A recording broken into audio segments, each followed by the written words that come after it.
नमस्कार, आप देख रहे हैं सिटी तहलका। मैं हूं आपके साथ जितेंद्र हेलावत और सिटी तहलका का खास कार्यक्रम हेलो डॉक्टर में आपका स्वागत है।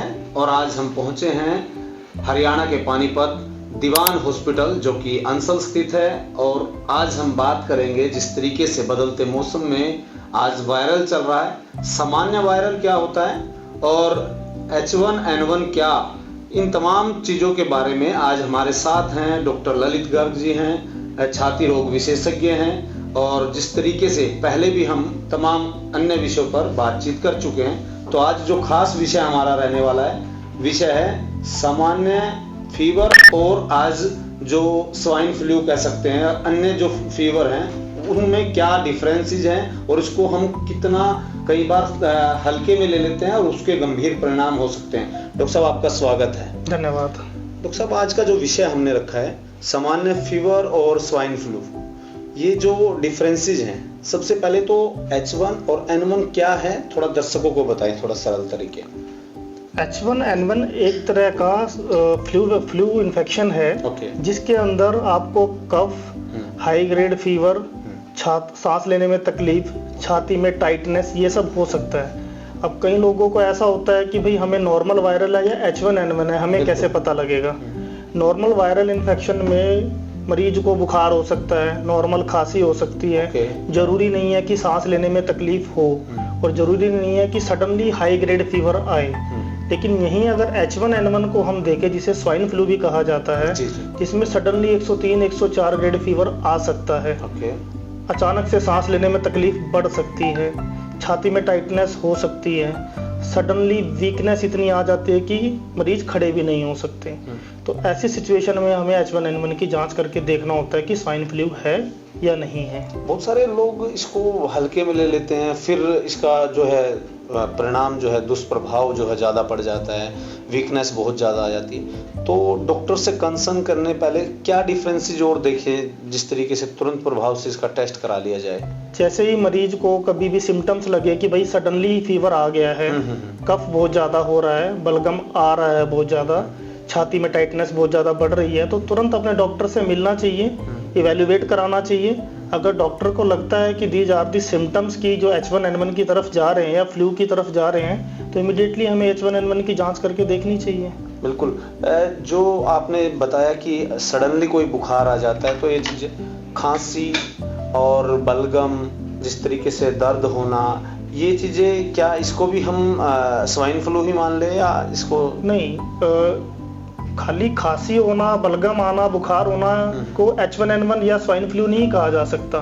जैसा कि एनवायरनमेंट चल रहा है, मौसम चल रहा है, नॉर्मल वायरल इन्फेक्शन में भी खांसी, बलगम, बुखार होना ये सब होता है।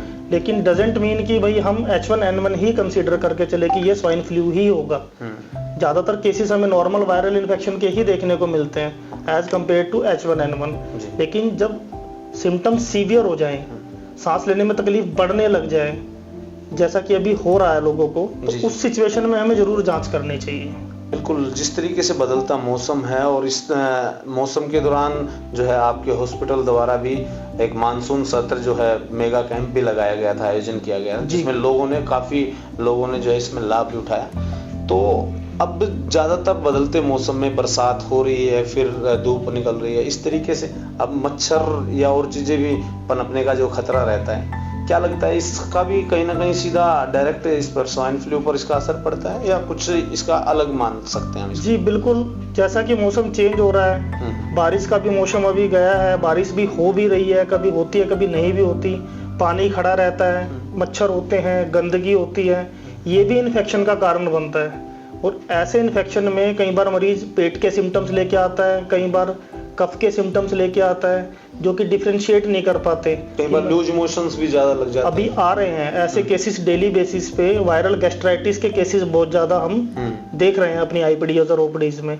सीवियर लूज स्टूल हो रहा है, ये इसलिए क्योंकि मानसून चल रहा है, मानसून जा भी रहा है, पानी इकट्ठा हो रहा है, साफ सफाई नहीं हो पा रही है घरों के आसपास, पानी इकट्ठा होने की वजह से मच्छर भी बहुत ज़्यादा हो रहे हैं, जिसकी वजह से viral gastritis, viral pneumonia, bacterial infection ये सब बढ़ रहे हैं धीरे धीरे करके।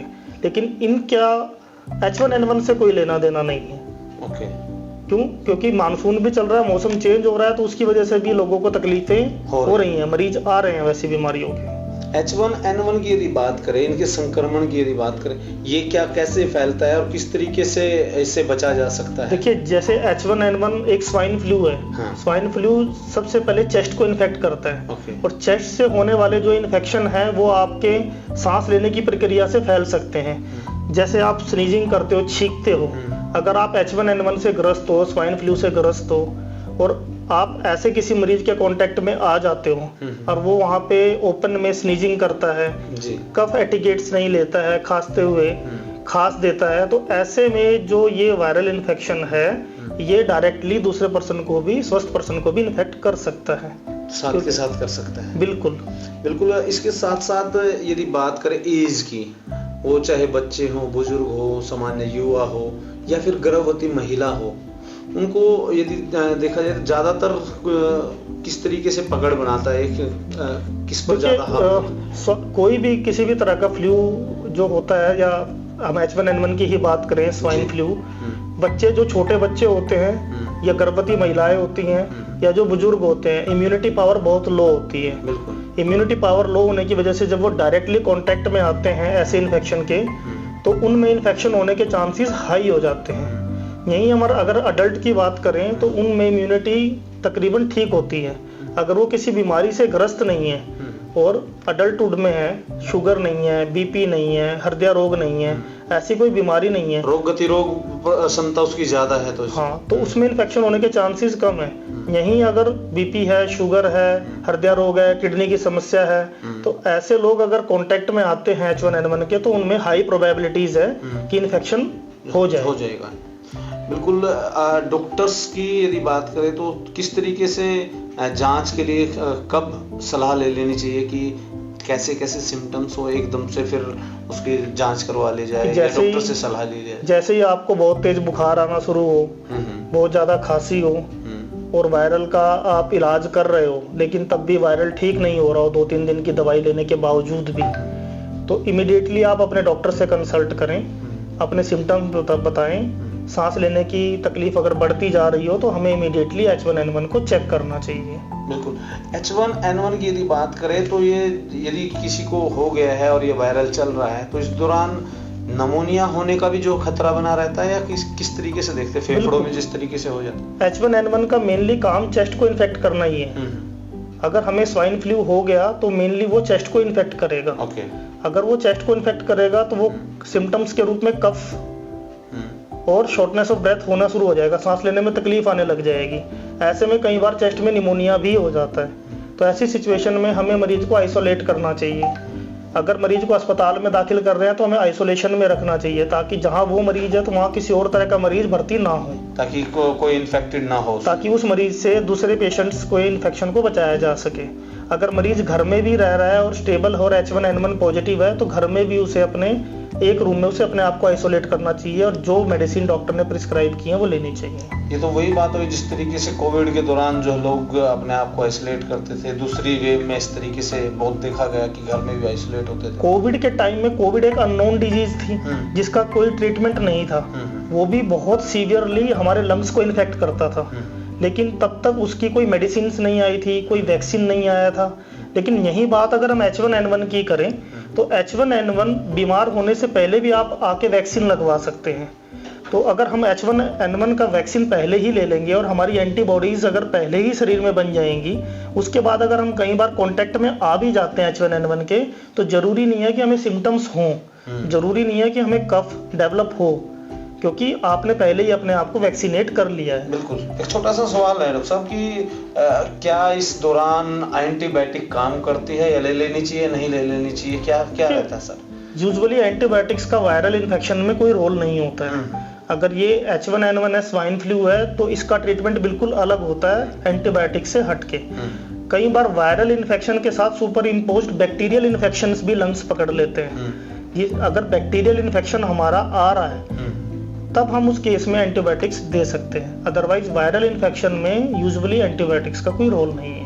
ओके जी। तो क्या सलाह देना चाहेंगे जो लोग आसपास बहुत जगह जैसे स्लम एरियाज हैं, कॉलोनीज हैं, वहाँ पर साफ सफाई की इतनी व्यवस्था नहीं होती है, जिसके कारण से इस तरीके की बीमारी पकड़ बनाने में जो है कहीं ना कहीं ज़्यादा कामयाब रहती है। तो अपील क्या करना चाहिएगा कि किस तरीके से रहें, कैसे इससे बचा जा सकता है और कब डॉक्टर से सलाह ले लेनी चाहिए? देखिए, सबसे पहले तो मैं यही कहना चाहूँगा कि आप अपने आसपास जितना हो सके सफाई का विशेष रूप से ध्यान दें।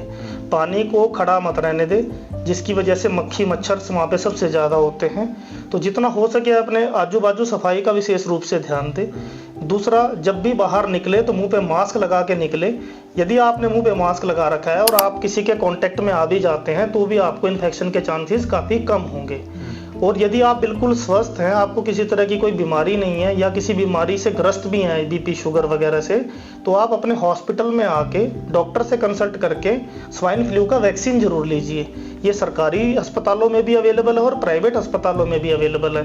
अगर आप वैक्सीन लेंगे तो आपकी एंटीबॉडीज बनेंगी, जिससे आपको इन्फेक्शन का रिस्क फ्यूचर में कम होगा। बहुत सारे डॉक्टर साहब, एक सवाल और लूँगा, बहुत सारे ऐसे लोग हैं कुछ गलती कर बैठते हैं और अपने आप डॉक्टर्स बन जाते हैं। आप मेडिकल स्टोर पर जा कर के जैसे ही कुछ लक्षण हुए कि थकावट हो रही है या कफ है, खांसी है, बिना सलाह के दवाइयाँ ले लेते हैं। वो कितना खतरनाक हो सकता है बिना डॉक्टर्स के कंसर्न किए, इसके बारे में क्या कुछ कहना चाहेंगे? बिल्कुल, आपको बिना डॉक्टर के कंसल्टेशन के कोई मेडिसिन नहीं लेनी चाहिए। समटाइम जब आपको लगता है कि आपको फ्लू जैसे सिम्टम्स हो गए हैं, जरूरी नहीं है कि वो H1N1 या स्वाइन फ्लू ही हो। ऐसे में अगर आप डायरेक्ट मेडिकल स्टोर पे जाके फ्लू की, स्वाइन फ्लू की दवाइयाँ खाएंगे तो उसका आपको कोई फायदा नहीं होगा। हो सकता है कि आपको कोई नुकसान भी हो जाए शरीर में, क्योंकि दूसरी बीमारी भी हो सकती है। बिना जांच के, बिना कंसर्न के हम किसी दवाई ले लेते हैं या मैं ही ले लेता हूँ, तो इससे मेरे को खांसी है या किस वजह से है, उसके पीछे का कोई हमें रीजन नहीं पता होता। बिल्कुल। तो जिसके कारण से और भी जो नुकसान या दूसरी बीमारी होने का भी खतरे रहता है। पहले जब आपको सिम्टम्स डेवलप हों तो आप अपने डॉक्टर से कंसल्ट कीजिए जी। डॉक्टर आपका डायग्नोसिस बनाएगा। डायग्नोसिस बनाने के बाद आपको एक्यूरेट ट्रीटमेंट देगा, जिसकी वजह से आप दवाइयों से बेफिजूल में होने वाले नुकसान से बच सकते हैं। बिल्कुल, शुक्रिया बात करने के लिए। धन्यवाद। ये थे हमारे साथ डॉक्टर ललित गर्ग जी, छाती रोग विशेषज्ञ हैं। और जिस तरीके से बदलता मौसम है और हमारा भी यही प्रयास रहता है कि तमाम ऐसे डॉक्टर्स का इंटरव्यू आप तक हम पहुंचाएं, जो आपके सवालात रहते हैं वो डॉक्टर से पूछे जाएं, ताकि आपको सभी जो सवालों का जवाब है सही तरीके से मिल सके। ये हमारा प्रयास रहता है। और इसी क्रम में जो है आज हम दीवान हॉस्पिटल जो अंसल स्थित है यहाँ पहुंचे थे, और जिस तरीके से आगे भी इसी तरीके का एक कार्यक्रम शुरू रहेगा। लेकिन सबसे बड़ी बात इसमें ये रही कि सामान्य बुखार और H1N1 जो स्वाइन फ्लू है और इस वायरल से हम कैसे बच सकते हैं, किस तरीके से हम सावधानियां बरत सकते हैं, इन तमाम पहलुओं के जो है डॉक्टर साहब ने आपको जवाब दिए। ये इंटरव्यू अच्छा लगे तो आप इसे शेयर कर सकते हैं और आसपास अपने मित्र, प्यारे, परिवार और यार दोस्त में भी इसको साझा कर सकते हैं, ताकि ये जानकारी उनके लिए भी सटीक और सही बैठ सके। शुक्रिया।